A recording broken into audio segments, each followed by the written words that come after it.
អតិថិជនចាស់ត្រូវថែរក្សាផ្ដល់តម្លៃពិសេសឲ្យគាត់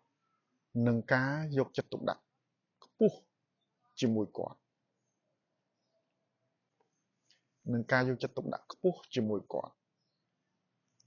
ចំពោះអតិថិជនថ្មីយើងត្រូវផ្ដល់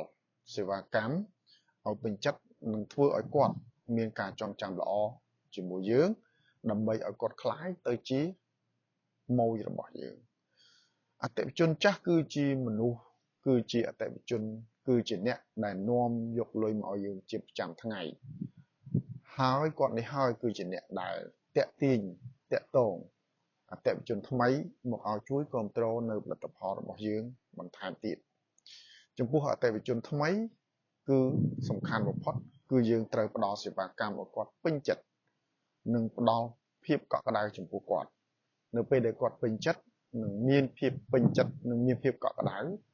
គាត់នឹងអាចក្លាយទៅជាអតិថិជនចាស់របស់យើងនៅក្នុងថ្ងៃណាមួយ